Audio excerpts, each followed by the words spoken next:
Today we'll be starting off this gathering with a couple of verses, recitation of the Quran.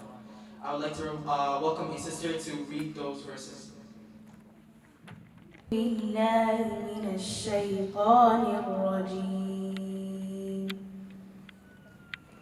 بسم الله الرحمن الرحيم.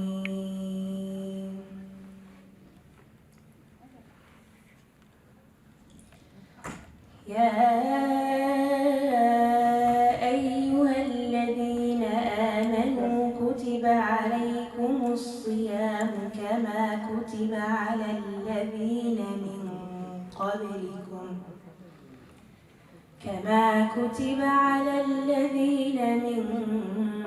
قبلكم لعلكم تتقون.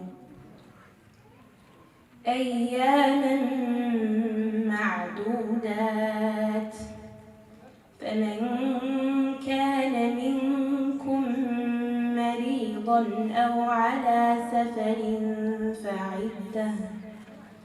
فعدة من أيام أخر. وعلى الذين يطيقونه فدية طعام مسكين، فمن تطوع خيرا فهو خير له، وأن تصوموا خير لكم إن كنتم تعلمون. شهر رمضان الذي أنزل فيه القرآن هدى للناس وبينات من الهدى والفرقان، فمن شهد منكم الشهر فليصم، ومن كان مريضا أو على سفر فعدة من أيام أخر. يريد الله بكم اليسر ولا يريد بكم العسر ولتكملوا العدة ولتكبروا الله على ما هداكم ولعلكم تشكرون. وإذا سألك عبادي عني فإني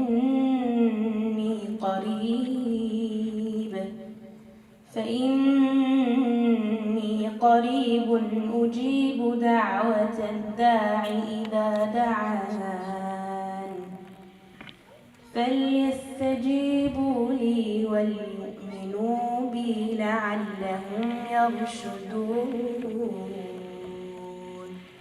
صدق الله العظيم. I'd like to say welcome on behalf of the entire mosque. Thank you all for coming. I see a lot of beautiful women with a lot of beautiful scars, so please give me the tip to where you guys got some, okay? So, as Muslims, or those of us that understand the Quran, it's very impactful when you understand the recitation that's being recited. And I'd like to share that with you guys. So, Sister Nahi read a few verses, and we're going to listen to those verses this time in English, alright? So Allah tells us, O believers, fasting is prescribed for you as it was for those before you. So perhaps you will become mindful of Allah.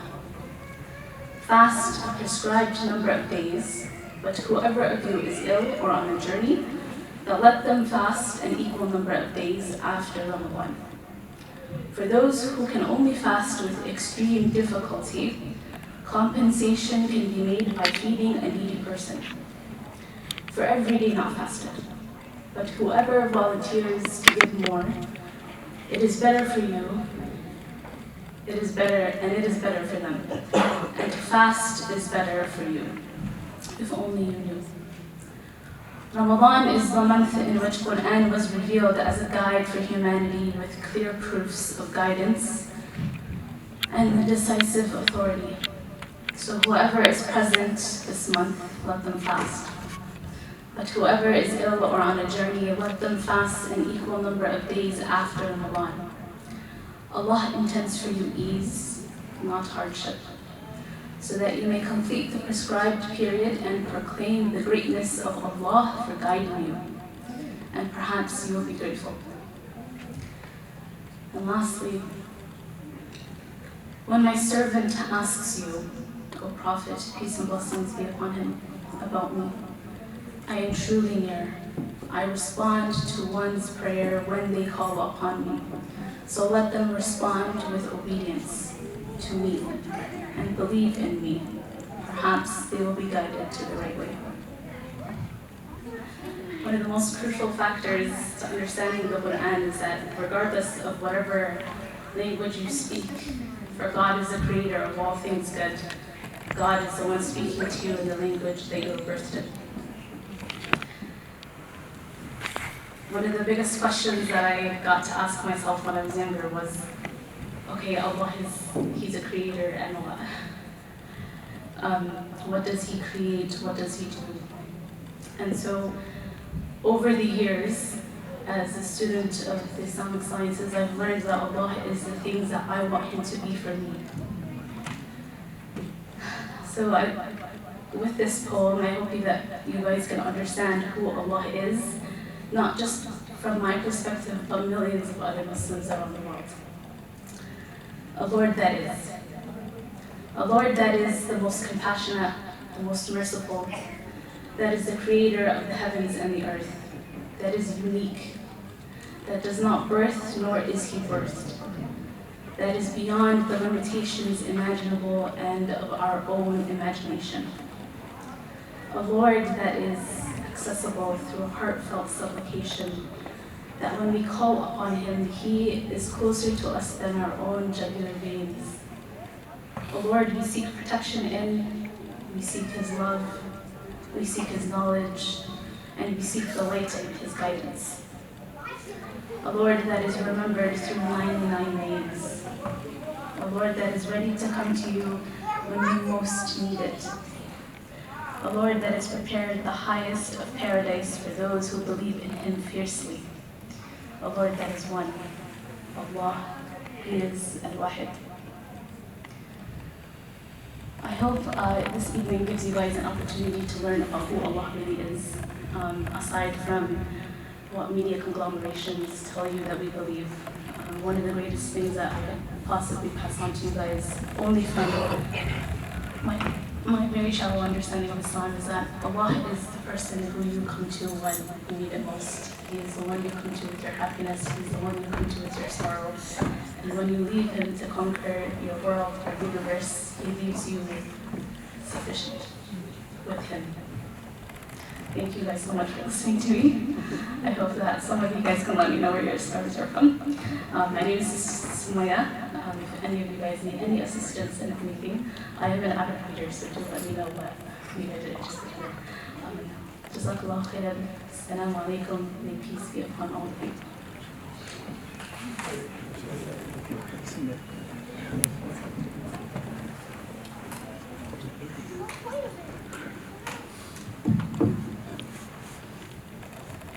Jazakallah khair, Sister Sunnah, for that. Assalamu alaikum. It is a universal greeting of Muslims all over the world. It translates to peace be upon you. In other words, it stands for I'm greeting you in peace, letting you know that the last thing I want to do is cause any harm towards you.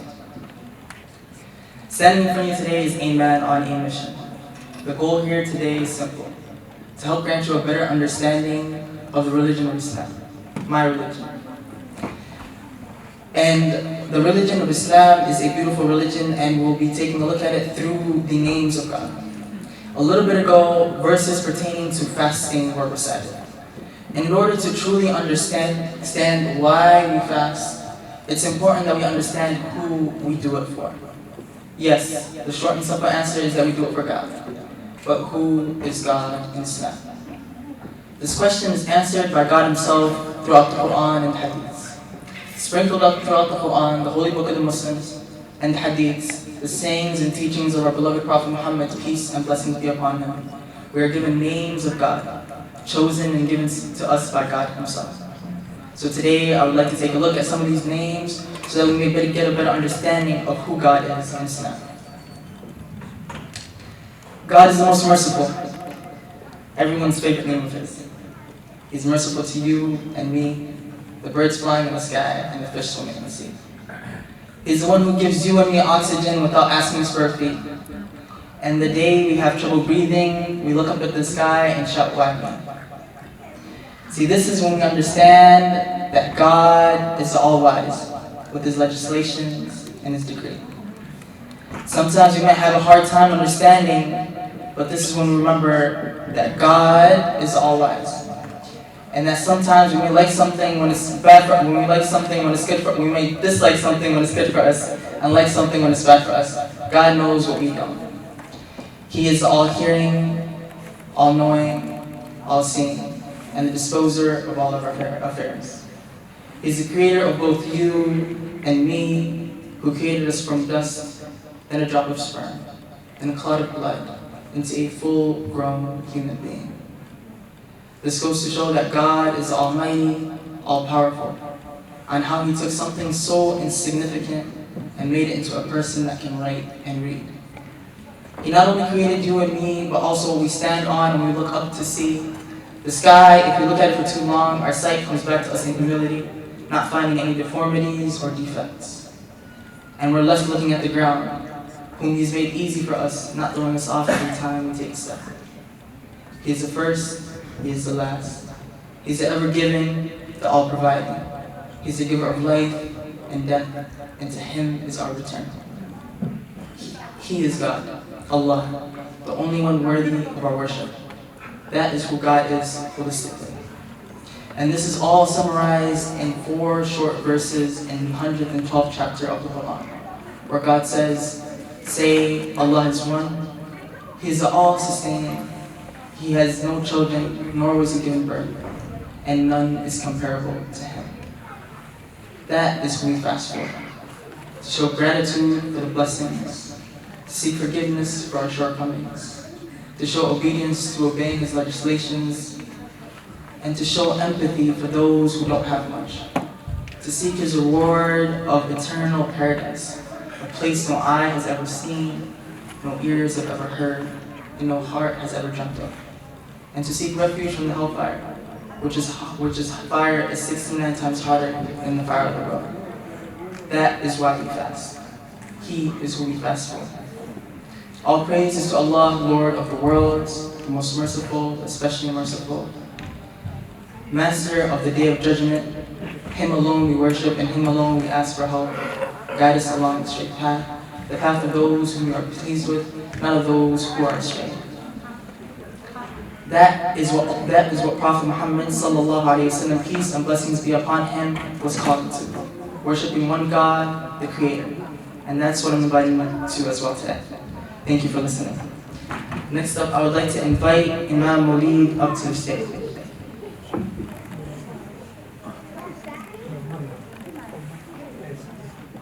Maryam, welcome.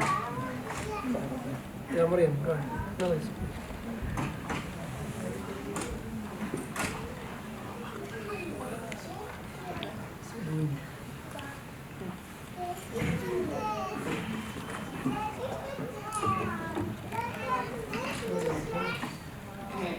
Assalamu alaikum. This is, I'm sure Sameeyay and Dadka mentioned means may peace be with you. I just wanted to welcome everybody here today, which they already mentioned. I really don't have anything prepared, but I'm up here because my teacher asked me, Mama asked me to speak with you guys. Do I seem nervous? Or do you guys feel welcome? Yeah, I'm just here to say welcome. And you know, one thing I do want to mention is, even being born Muslim, it's a religion I had to choose. You have to choose to practice. You have to choose to understand God's word and the Quran. So today, welcome. Choose God. This is not like something like, oh hey, you know, come on in, we're gonna convert you or anything. But it's like God has brought you here. Try to understand, you know, His book. Take a Quran home, and just be here with an open heart. We're here with open arms, and welcome to our mosque. And if you guys have any questions, I can answer with whatever I know. I don't know much, but everything is in the Quran. So I'm always going to read directly there. It's the greatest book in the world. So thank you for coming, and I can't wait to meet, you know, whoever I can meet. Thank you. Thank you.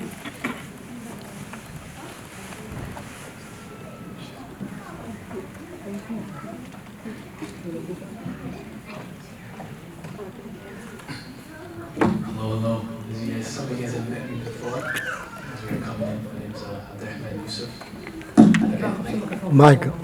Like everyone said, welcome. Okay, this is not just our home. This is also your home. Okay, and I'm not just talking just today and just for this talk. I'm talking come any day you guys choose. Okay, either you guys just want to gauge, want to just come and talk to some people, have a friendly conversation. We even have a basketball gym. So if any of you guys, seniors or elders, want to come play basketball with us, you're more than welcome to. So just like everyone before me said, feel free to come here whenever you guys want. And the main reason we're here tonight is for the iftar and for us to get to know a little bit more about Islam. And, create that spark. Like someone said, we're not here to convert you guys. We're not here for anything, none of that. We're here to teach you guys what we do and why we do it. And for example, today we're fasting. Why do we fast? That may be a great question that some of you guys might have. The reason why we fast is to gain that God consciousness. Okay, Ramadan is basically a training ground. Ramadan is that 1 month a year where we can put our head down, we can lock in. We abstain from what? We abstain from food, we abstain from drinks, and we abstain from our desires. Okay, whether that be sexual intercourse or whatever that may be. But we do this to abstain from stuff that we desire and to control ourselves. Okay, we do it to 10 a.m. You might get hungry. Your stomach might be grumbling, but what? You tell yourself, no, I can't do this. Why? Because first and foremost, God ordained this. Next thing, inevitably, this is a training ground to build those long-lasting habits. Okay. Generally, science says it takes 21 to 30 days to build a new habit. We got 30. Okay, we got 30 days. So this is a month where we build those new habits and we continue those habits until God knows when. Okay, and this is also a month to get rid of those bad habits. I'm talking procrastination. It can be something as small as that, or it can be something as major as maybe smoking, maybe drinking, maybe some of those physical defects, or not defects, but physical harms for your body. This is a month to make that change, okay? And this is a month to, like I said, make that change. So I do invite you guys to come whenever you guys want. And one last challenge I have for anyone here is to maybe fast one day. Try it out. See what we go through. Okay? Try it out. Yeah. Thank you guys for having me. You guys are always welcome here. And this is Aheen signing off. Thank you. On behalf of one of the parents in the center, I'd like to welcome you. And I want to thank you for your generosity, because you had your time and you chose to spend your time, part of your time with us, and that shows your generosity. And I would say one thing that one of the students mentioned, I would like to share with you, is we believe that no one can convert anybody to any religion, especially to Islam. The act of guidance, the guidance is act of Allah. He chooses who He wants to guide to Islam. However, there is something that we all have in common, all faith. It's 4 things. One is a person has to seek knowledge. You have to find a way to the ultimate reality, which is Allah. So therefore, you have to seek knowledge. You have to look beyond what you see. And once you attain that knowledge, Islam orders us to act upon it. Like practice, we have to practice what we preach. Our actions and words must match. We'll never be perfect. However, once you acquire that knowledge, you have to act upon that knowledge. And then what comes up after that is sharing that knowledge with others. That's, I believe, I happened to just stumble on this event, and I didn't even know it was existing until my son told me about it. It's like you came to seek, you came and it's our responsibility to share that knowledge with everybody. And the last and the fourth thing that comes up is being patient with the harm that may come upon calling others to the righteous path. Yeah, I'll give you a couple of examples. It happened in the history, mankind, when our prophet, I'll give you a few examples. Our prophet Abraham was sent to people who worship idols. He called them to the path of their Lord, their Creator. They contemplated to burn him, and they created a good bit of fire and throw him there. So harm came to him because he called others to the right path. So the fourth thing, which is patience. You have to be patient on the harm and insult that comes toward you in the process of conveying a message. Like Prophet Jesus, alayhi salam, to me as a Muslim, I'll tell you, prerequisite to me to become Islam is I have to believe in Jesus. If I deny the existence of Jesus, the birth of Jesus, the miraculous birth of Jesus, his mother's purity, if I deny that, I'm not a Muslim. It's prerequisite. I have to believe in him as a prophet, a messenger of God, in order to be a Muslim. So sometimes you see others insulting our prophet, depicting him, and then you never see one single Muslim retaliating. If that person pretends to be a Christian, you're never going to see one Muslim person retaliate and in return hurl insults or depict Jesus in a way that is not appropriate, because he's one of our prophets. Therefore, insulting him will take me out of the circle of my faith. And anytime our Prophet ﷺ referred to Jesus, the way he referred to him was, may Allah's peace be upon my brother Jesus. They were brothers in Islam. So therefore, I have other sheikhs, other people here more appropriate to speak to you, but I just wanted to share that with you. On the bottom of my heart, I want to say thank you very much for coming, because it just took an effort for you to get here and to listen to these beautiful words. And I could not, hold my tears, but I.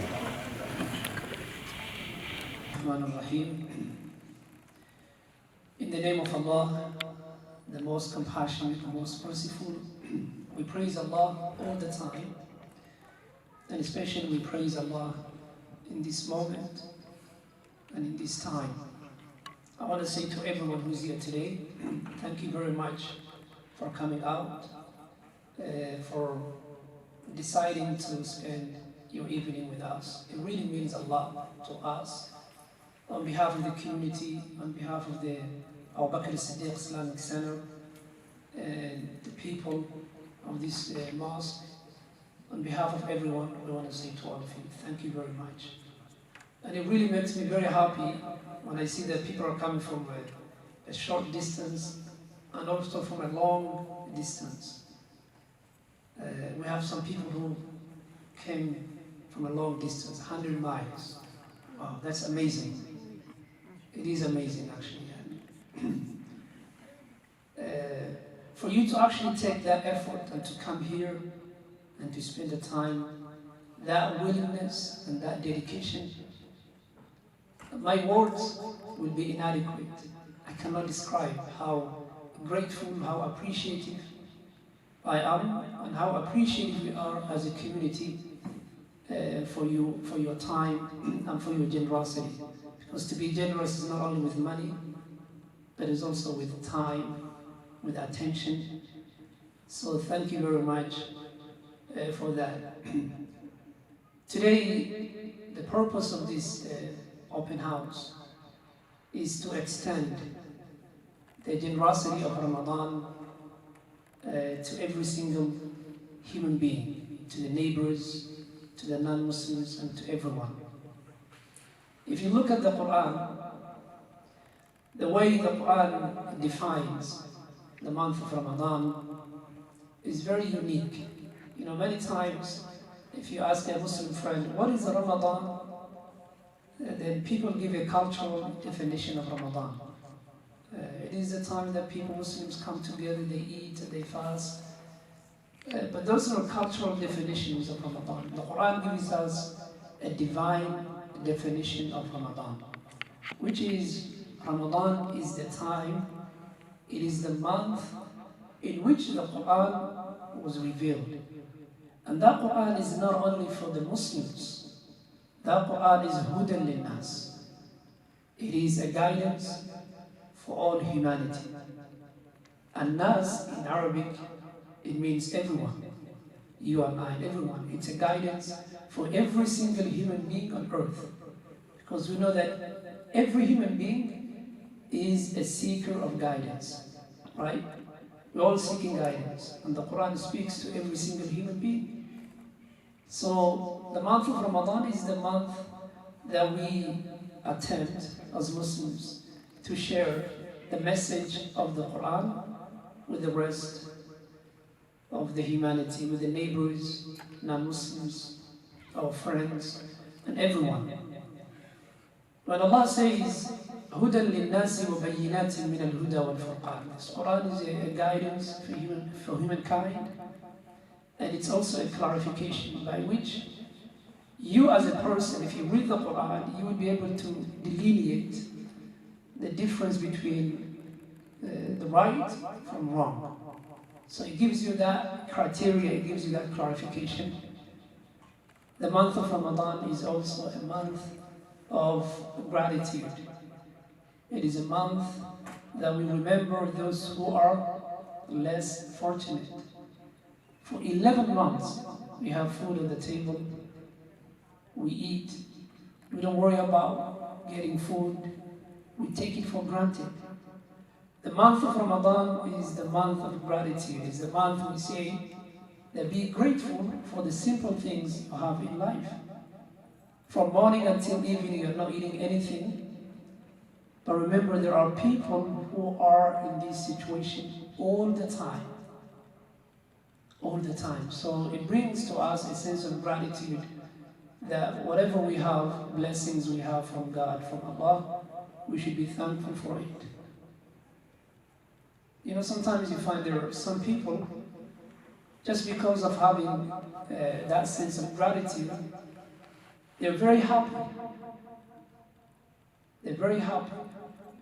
You see, you might find if you go to Egypt, you know, a father who is a taxi driver, you know, raising a family of 8 or 10 children, struggling every single day. You ask, how's your situation? You say, Alhamdulillah, praise be to God, can't complain.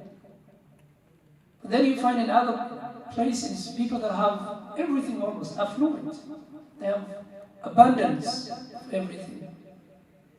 You look at their lifestyles and everything, they have a lot, too much. And you ask, how are you doing? It's complaints, you see. So I think what brings the best attitude and happiness is not what you have in your hands, but is to recognize the blessings of God. That's what one of my teachers used to say, gratitude is the best attitude. And it is actually. Yeah. Many people, they have a bad attitude because they don't see what they have. They don't recognize the blessings of God upon them. So the month of Ramadan is really a month of renewing this concept of shukr in Arabic, which means gratitude. Another thing I wanted to share with you today, when it comes to the month of Ramadan, is that the month of Ramadan is the month of giving. It's a month of giving. It's a month of giving. Giving is living, right? The more you give, the more your life actually has a meaning and a purpose. Those who give a lot, they have better lives than those who don't give. The month of Ramadan is the month of giving, not only wealth. In the Muslim communities, this is the month that we give, sadaqah, donations, charities. This is the month that we give all of these. But the month of Ramadan is not only a month of giving wealth. It is also a month of giving your time. It's a month of giving the message of Islam and sharing that message with everyone. So the fact that we're sitting here today, we're talking about Islam, you came all the way here, this is part of the ethos of this month, of the generosity, of the giving of this month. The last thing I want to remind you is that we know that when it comes to the Muslims and the non-Muslims, the relationships, before politics, Muslims and non-Muslims, especially Muslims and Christians, they had a very good relationships. They had a propitious relationships. There was no disliking or any of that. It is when politics came into place. It's when certain people, because of their agendas, because of what they have, they started dividing people. If you go back to the Quran, you see that Allah mentions the name of Isa, Jesus, many times. There is a specific chapter about Mary. There is another chapter about the Christians in Al-Ma'idah, the table. If you read the Quran is very friendly with the people of the book. The Quran calls people to the truth and to recognize that Prophet Muhammad is coming. Muhammad came, he made a declaration. He said, I and Jesus and Moses, all the prophets, were all from the same source, from God. Prophets never came to create animosity between people. They all came to connect people back to the Creator, to God. And that is something that we need to work on as religious communities, especially at this time. We don't wait, politicians or other people to bring us together. We, as people of faith, as people of seeking guidance, we should come together and talk to one another and have a dialogue. Through that, we appreciate what we have, and through this, we can talk about the Islamic faith. We can talk about the contribution of Islam. We can talk about all of these things. And I say this because we know that in America, the so-called Islamophobia or that whole misconception about Islam is real. It's real. It is. Because people are listening to the news, or they're listening to the social media. That's not where you get the information about Islam. You come to a mosque like this, and you talk to the people. Muslims are just like any other human beings in America. They're just trying their best to be good citizens, trying to have a good life like anyone else. And they're very generous. I know those who went to Muslim countries, they would appreciate the generosity of the Muslims, you see.